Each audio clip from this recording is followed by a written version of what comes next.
Hey y'all, it's Kim. So before I get into lefties losing it, I had to kind of look this up just to see what I could find. I found a few posts on X. It said what I put in the search box or whatever. As I said, do voters have regrets over Trump? Well, some of the media people are kind of saying things like that, but it may be kind of more like a predictive programming, like if you can almost like convince people that they have regrets or lie enough times about Trump that you'll regret having voted for him. Like even this situation with the illegal immigrant, whatever that was sent to El Salvador prison and all that stuff. I mean, they do this kind of stuff, but I think they're targeting those who are kind of fence voters anyway, people that could go either way. But because of certain things Trump did, they went ahead and voted for him. But now they may look back on it and be like, oh, I should have voted for Kamala. We wouldn't be going through this because that's what the media is telling them. I mean, that's kind of what their job is at this point is anything that Trump's trying to do for the country, they're trying to say it's a bad thing. And people that don't know or less informed will believe it. But before I get into this part of this statement up here, says, I guess this was something that the legacy media had, had reported. And it says a Trump voter regrets. We voted for border security. We didn't vote for my husband to lose his government career and benefits for which he has worked so hard. This possibility is looming over countless families right now, and we don't know what our financial future holds. Well, I mean, that could have been a bureaucrat that was fired for not coming back to work. I mean, I don't know what the circumstances are, if that's even true. But then this person says, where are they getting this BS from? There's not one person who regrets voting for Trump. We wanted border security. We wanted less government. We wanted audits. We wanted lower inflation, a booming economy. We wanted fewer taxes. We wanted Doge and so much more. The MSM lies. Let's look at some of the comments on this, just out of curiosity. It's Let me go down. It says, well, this person, whoever this is, it says, I regret voting for Trump. I'm the president of the American Small Business League, and Trump has fired a higher percentage of employees at the SBA than any other federal agency. Is killing federal programs at the SBA to support the 99.9% of all firms in America that are small. Hold on. Let me see, where was I at? Lost my place. Small business is going to make America great again. No, just the opposite. It will likely prompt a recession since small businesses are responsible for over 50% of the GDP. It says to the Democrats saying we didn't vote for this, we did, and we won. End of story. Hell yeah, I voted for this. It's better than I expected. Um, I'm seeing this absurd lie a lot these days, and that's where I think the predictive programming, getting people to think or have doubts about what Trump is doing or doing for the country, I think that's probably what's happening. And if they say it enough times, people will start to question whether they should have voted. It says the left wants to confuse and divide us. They want us to not believe that MAGA crushed the Democrat Party, and that's why it's so essential to have MAGA rallies often to constantly show our strength.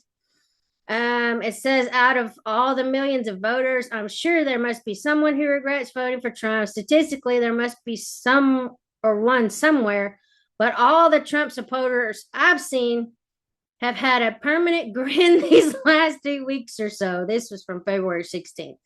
It says, I have several friends still working for the government. They will likely be laid off. One of them is too young to retire and too old to restart. However, none of them regret their vote. I mean, it's just part of it. We got to cut the government. Let's see. Anyone let go from their job was offered full pay and benefits for 8 months. That gives you more time to find a new job. That is more than anything that would be offered in the private sector. Sorry you lost your job. If you got fired, then you were likely doing something wrong. Uh, get used to it. That's how it works in the private sector. And yes, I did vote for this and fully support those in our president. Why are government jobs sacrosanct while none of these people cried when a private sector person loses a job? Bunch of horseshit. I couldn't be happier. Well, I could, especially when they start impeaching judges and arresting criminals in office. It says, I bet women are minorities that were negatively impacted by Trump's anti-DEI. Oh, this is the same jackass from earlier. DEI executive order. Regret voting for Trump. Yeah, I'm not listening to that guy. He's just in here being a troll. It says no government employee voted for Trump. None. Hell, Trump's administration is giving me stuff I didn't even know I voted for. So I voted for all this and more. This is like winning the showcase on Price is Right. The good shit just keeps coming up every time that curtain is pulled back. So you should have been on my camp after the bank crash at 2008 when they wiped out my 50 million revenue company that we had built from scratch, started in 1993, and that was under Obama's tutelage. So I'm not listening to that. It says lies have nothing but left but lies, and we have uncovered the problem. And the problem is, said the deep state. Yeah. Okay, so let's just go on over here because I don't want to take too much time on this. One more. Lying liars going to lie as usual. I know of no one who regrets their vote for Trump. Quite the opposite. They are elated with every move he's made so far and says, this is what I voted for. So basically, Trump like a bull in a china closet. Let's watch Rita Panahi on Sky News destroy the narrative of regrets from Trump voters. But let's check it out.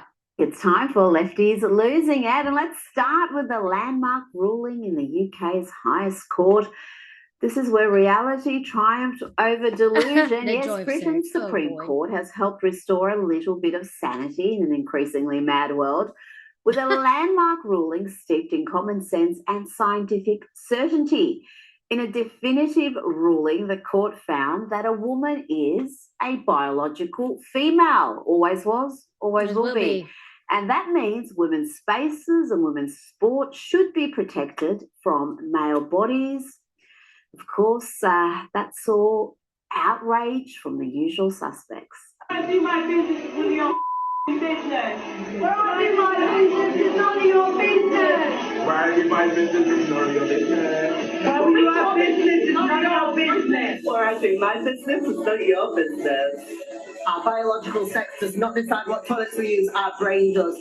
This next trans activist not only wants to use the female toilets despite being a male, but he wants to poop on J.K. Rowling. Charming. I'm going to use a woman's toilet. Then I'm going to use another woman's toilet. You, J.K. Rowling, you'll never stop me from peeing. You're more important to you. We should all take you.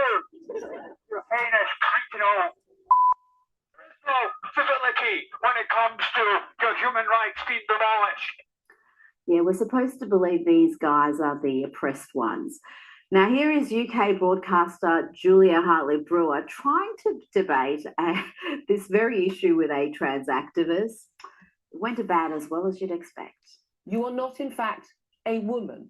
Do you not accept that, or do you accept that ruling? I mean, like, that's whatever. Like, no, that's not an answer to a question. Let me finish my sentence. That is, to me, whatever, because for me and my community, trans women are women. They have always existed. They will always continue to exist. What does that mean, they've existed? Well, no one's saying they're figments of imagination. Yeah, but we are saying that they're women. No, saying they exist is not the same as saying they're women. Well, I'm saying that they're women. And but that's not the same as saying they exist. It's the law doesn't want to... No, so we need to use words that have meaning. Well, and then she had a complete hissy fit and walked off. You don't have dangly bits, do you? So do you want to discuss dangly bits or not? Because frankly, I am now feeling in a position where I'm in a room with you and I feel unsafe. Yeah. Unsafe. I feel unsafe. I feel my heart racing. My hands are starting to sweat. Do you want to touch my hands? Do you want to clammy now? And I actually think I'm about to have a panic attack from sitting in a room with you. So I'd like to leave now. Yeah.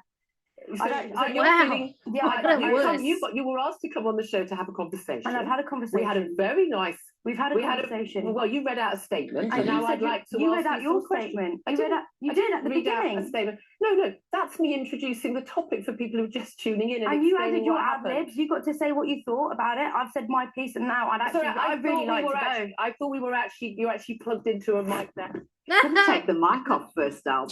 Of course, this issue is bigger than the UK and bigger than just bathrooms. Here's a trans activist arguing that trans women, so that's males who identify as women, who are post-op, well, they shouldn't be obliged to inform their dates that they were Ooh. born male. I know a trans woman who has had her downstairs done, and she's told me about dates that she's gone on with men. With these men, she has done everything that there is to do, and the men didn't know. First and foremost, that is a testament to modern medicine that it's even possible for that to happen. But it's also an interesting quandary because at that point, what are you even really disclosing? What is there to disclose? There's no deception. When you're dating someone, you don't have to disclose every single thing about yourself up front. Interesting debate, but no doubt with this next dude, he doesn't have to notify anyone of anything. We can see what it is. Oh my goodness. Whoa. Anybody with eyes can see what that is. Doesn't need to disclose it. Oh, Have you got it? oh my goodness. Okay, come Whoa.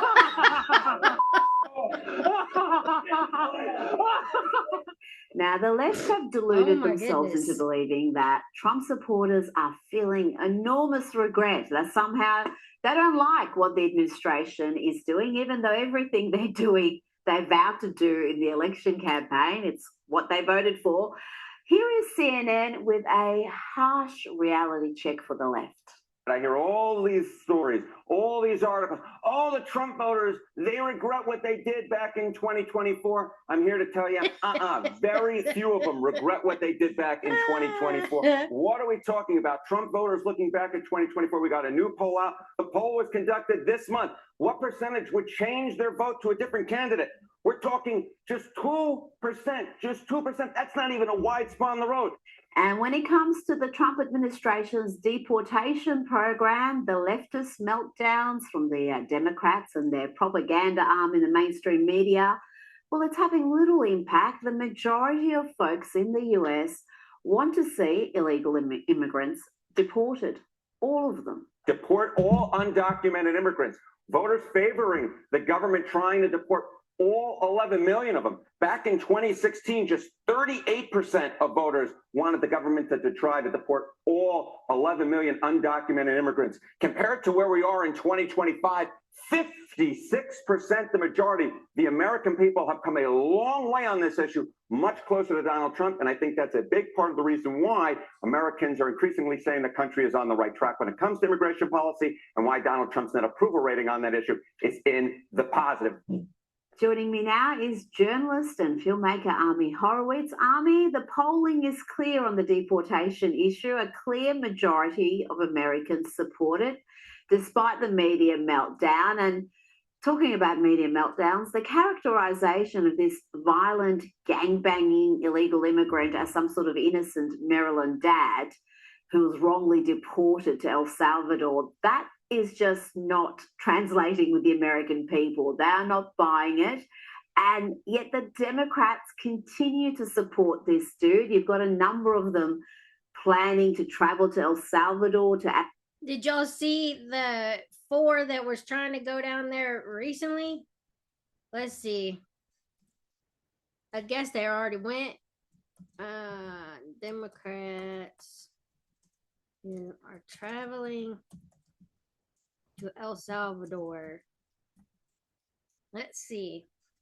Just so we pull it all up, it says 4 Democrats just arrived in El Salvador to campaign for the release of an MS-13 terrorist gang member and alleged wife beater.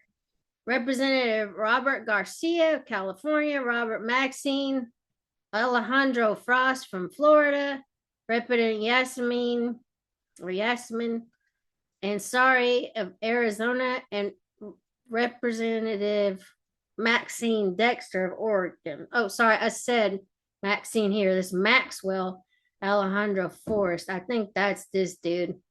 And then this is probably the Ansari. And then this one is this Maxine Dexter, which looks like a dude. Just saying. Let's see what people are saying. Of course, this is Libs of TikTok, so it's going to be probably more on the opposite side.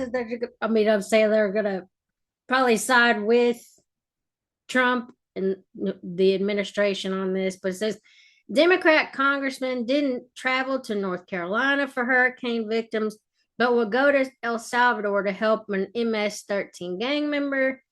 It says, yes, all of this is absolutely normal. Not Bill Clinton, 12.3 million deportations, 0 injunctions. George W. Bush, 10.3 million deportations, 0 injunctions. Barack Obama, 5.3 million deportations, 0 injunctions. Donald Trump, 100,000 deportations and 30 injunctions. So you see the difference. It says this is basically the Democrat platform: men and women's sports, men and girls bathrooms, open borders, bring MS-13 members back to America or keep them here, like the Supreme Court said. So anyway, here's the left's heroes: Luigi, this dude, that thing that kills Blakey Riley, George Floyd, Carmelo Anthony, this Abrego Garcia dude. It says the same people who refuse to stand and honor a 13-year-old brain cancer survivor, the same people flying to El Salvador for a wife-beating gang member. Got it? You got it? That's where we're at. It says all we want is the same deportation policy that Martha's Vineyard has. That's it. I think they were only there for, I think somebody put like 48 hours maybe, and they got those people out of Martha's Vineyard when they were shipped up there. It says the hill the Democrats have chosen to die on. Okay, defending illegal immigration, defunding the police, no voter ID to vote, transgender children, sanctuary cities, abolishing ICE, gun grabbing, no cash bail, student loan forgiveness, defending fraud, waste and abuse in government spending, men and women's sports, abortion on demand, critical race theory, DEI. Got it? That's their platform. Everything that's opposite and bad for America is what they approve of. It says there needs to be an investigation to find out if anyone in the Democrat Party has ties to America. Yeah, no kidding. It says I won't let them remove you, and this looks like Nancy Pelosi, from the voter rolls, baby. But I mean, that's where they're at. It says Democrats jetting to El Salvador to lobby for an MS-13 member proves their priorities are catastrophically inverted. The Criminal Alien Gang Member Removal Act, H.R. 1050, exists precisely to thwart violent gang affiliates like Kilmar Abrego Garcia, who DHS evidence shows wore MS-13 symbols and associated with confirmed members. So it says, yet Reps Garcia, Frost, Ansari, and Dexter burn taxpayer resources advocating for a man with restraining orders for domestic violence instead of standing with Laken Riley's family or Rachel Morin's mother. This isn't compassion, it's performative allegiance to lawlessness. The administration deports gang members. Democrats charter flights to beg dictators for their return. Priorities shattered. So that's where I think a lot of the people are. And it says, can anyone explain to me why these Democrats flew to another country to help a violent illegal gang member, but not a damn one showed up to Western North Carolina after Hurricane Helene to help us? Can anyone explain that to me? And it looks like it's still devastating that area. So let's get back over to Lefty's Losing It. Let me open this back up. Advocate on his behalf. Senator Chris Van Hollen has already been there, and it was a fruitless media stunt, Army, one taxpayers funded. Who did pay for this trip? This was an officially cleared, congressional trip, cleared No, it wasn't. basis. Yes, like every other trip. I don't know what they're thinking, Army, because when it comes to this issue, Donald Trump is on solid ground. The majority of Americans want to see this deportation program continue. They want to see every single illegal immigrant deported. Yeah, it's a majority for sure on illegal immigrants, but it's a super majority on illegal immigrants who have a criminal past, right? It's 70-30, maybe even 80-20, depending on the polls you're looking at. Yeah, you're right. You know, the media is such a fascinating part of this because they keep using the same language, right? Maryland family man, right? First of all, saying that he's from Maryland as if he is a citizen of Maryland, right? Born and raised there. They're pushing that narrative. Look, the media and more importantly, the politicians, Democrats, have fallen into a trap that Trump has set up for them, okay?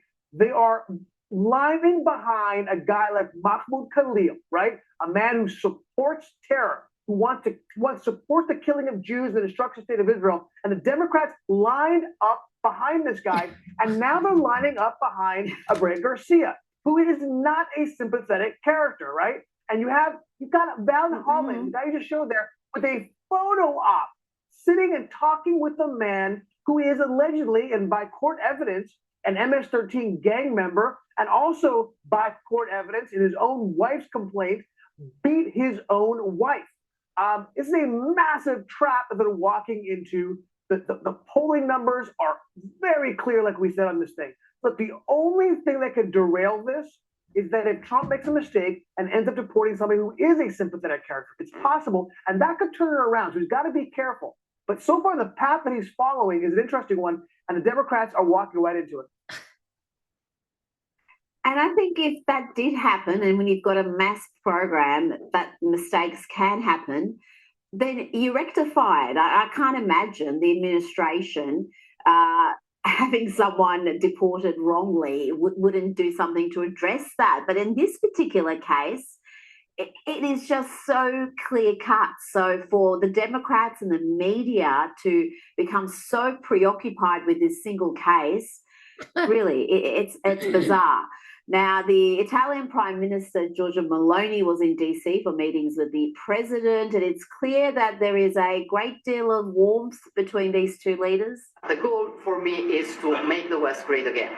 And I think we can do it together. We can. And given that relationship, Meloni is ideally placed to kickstart tariff negotiations, not just for Italy, but perhaps for the EU. My goal would be invite President Trump to pay an official visit to Italy and understand if there's a possibility when he comes to organize also such a meeting with Europe. Together we are stronger, and I have to find a way. I'm here to find the best way to make us both stronger on the two shores of the Atlantic. Very little problem making a deal with Europe or anybody else, because we have something that everybody wants. Ami, what is the status of the tariff negotiations? We're hearing more than 70 countries are lining up to renegotiate their arrangements with the US. Yeah, look, likely there's going to be a number of interim agreements set up by the Trump administration, and no question he could spin this as a win, and in a lot of ways it will be a win, right? Look, I said this from the beginning. I said it over and over again on your show and other places. If this idea of a tariff war is a tactic in order to bring people to the table, I am here for it. And there seems to be a lot of movement. Dozens of countries, in fact, are having these negotiations. I think that's great. Problem is that these things take time, right? The Peterson Institute said that the average free trade agreement takes 18 months. Look, the USMCA, right, NAFTA 2, which was negotiated by Trump himself, took over 12 months. And that's a long time when the economy is in flux, when the stock market is there's a lot of uncertainty and overhang. Nobody knows what direction the stock market's going to go in. And when the majority of people think prices will go up. Look, the polling that is coming out of this is not good for President Trump, that the majority of Americans think this tariff war will affect them personally in a negative way. And most importantly, look, Trump won on the economy, right? That's the one thing you've got to really take care of. Prices and the economy. And right now, the numbers came out recently in a poll, and he is underwater. He's down by 55% on how people are handling the economy. So, look, it all comes down to timing.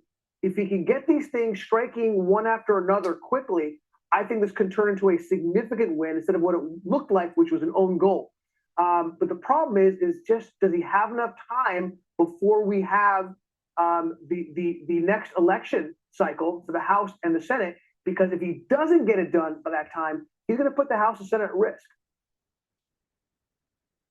Yes, you've made some excellent points there, but this is what he took to the election campaign, and no one would have thought it would come without pain, short-term, even perhaps medium-term pain. And when you're looking at major...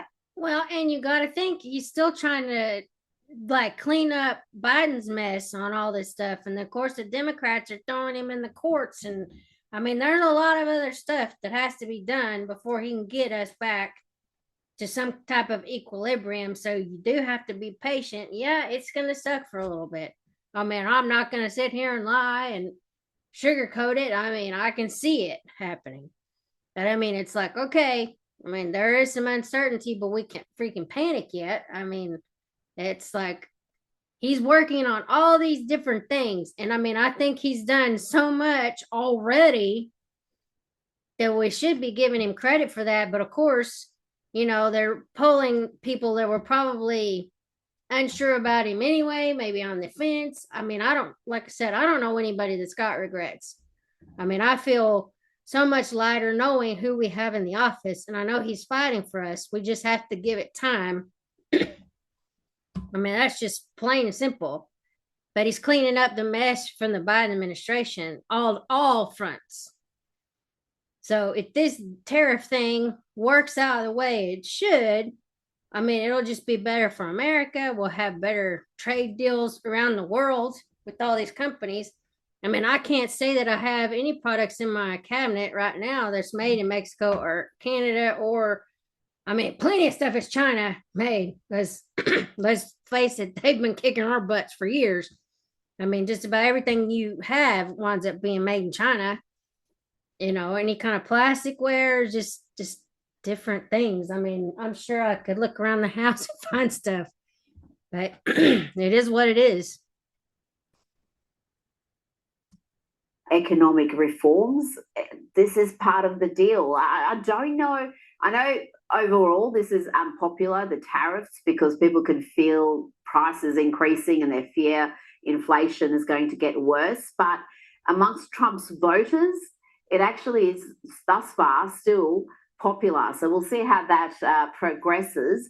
Now, meanwhile, the Democrats have a leadership crisis. Bernie Sanders and AOC are emerging as the leaders of the party. These two far-left socialists are holding events across the country, Army. And Alexandria Ocasio-Cortez has raised $9.6 million during the first quarter of the year. That is a significant amount. And Army, she's been spoken about as the leader of the Democrats, not just by leftists like Don Lemon, but also Republicans. Let's hear from Senator John Kennedy from the great state of Louisiana. What do you think of the new leadership, Jasmine, AOC, and Bernie? I consider Congresswoman Ocasio-Cortez to be the leader of the Democratic Party. She's entitled to her opinion. I'm entitled to mine. As I've said about her before, I think she's the reason there are directions on shampoo. That's a bit harsh. But she certainly is raising enormous sums of money, Army, and seeming like the leader. You've got these two radicals who are setting the agenda for the Democrats. Yeah, she's raised a ton of money, and alarmingly for the Democrats, 64% of that money is from first-time donors. So she's getting the base excited about her. She's not just raising money; she is essentially the leader. They're doing polling on this. We've talked about it. She's the leader in the polls. I mean, technically, right now, Kamala Harris is still the leader in the poll, but that's really more of an aftershock of the election because she led the party. But right after her is AOC, and by the way, number 2 behind her, number 3, Pete Buttigieg is way behind her. Gavin Newsom is in single digits. This should worry the Democrats if they want to win the next election, right? We just had an election. The country shifted rightward, and they are pulling against the tide. Look, we know that the Democrats have had this moment where they've got to figure out who are we, right? The election was such a shock to their system. They had to internally figure out who they are. Well, look, you can't say that the Democrats are held hostage by the left. The Democrats are the left. This polling, and if she leads their party, it proves it, okay? That's the problem, is that they like her policies. They like what she stands for. And she's starting to do some interesting things. She's moving away from some social issues and into economic populism. Yeah. And let's not forget, in 2020, Bernie Sanders, we forget this, Bernie Sanders was leading this race by a lot. He won Iowa. He won New Hampshire. He won Nevada.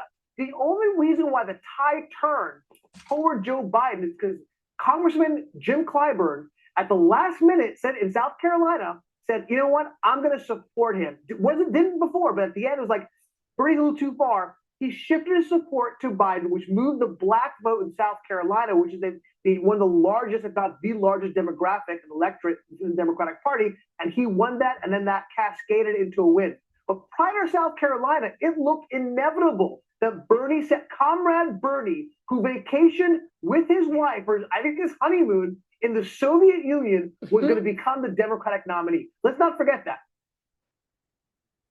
No, let's not forget also that this proud socialist has 3 properties, as all good socialists do.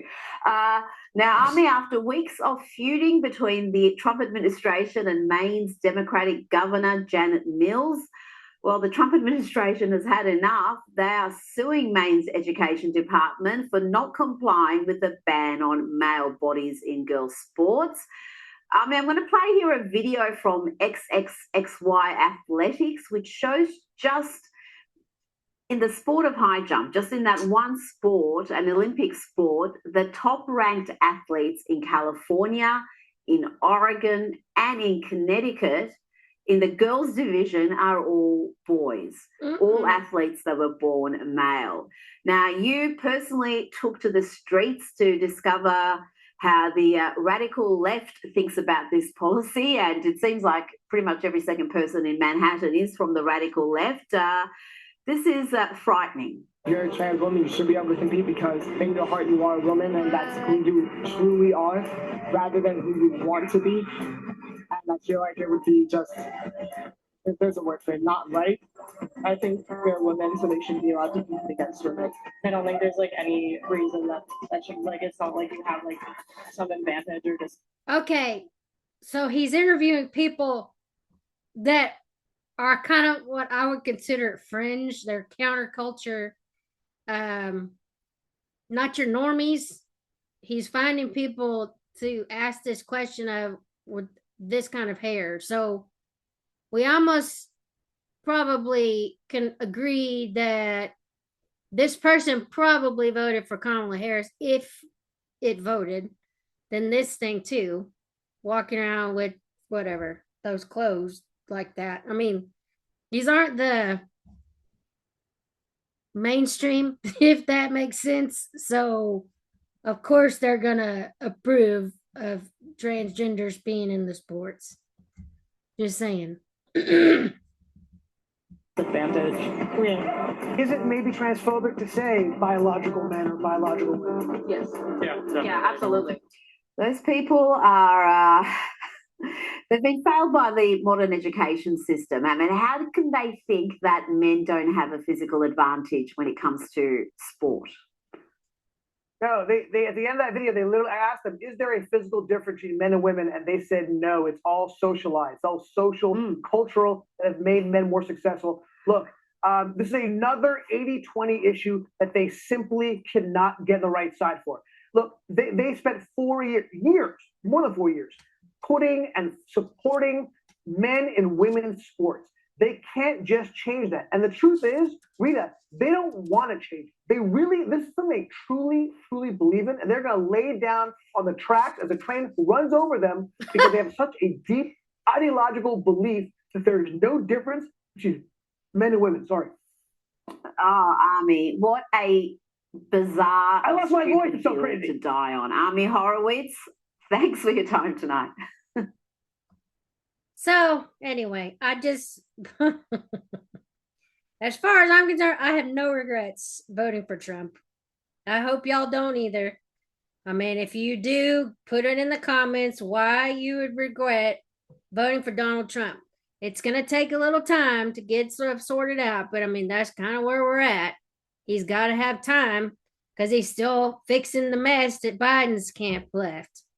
But anyway, I hope y'all have a good afternoon. I'm going to do another video of Lefties Losing It. I've been really far behind. I've also got to finish up page 15 of the JFK documents because there was like several of them that had several pages. So I had to do one for each page of those, you know, each section because it's a lot. I think I still have like maybe four more videos just on part 5. But anyway, y'all have a good afternoon. I'll be back on as soon as possible. Talk to y'all later. Bye.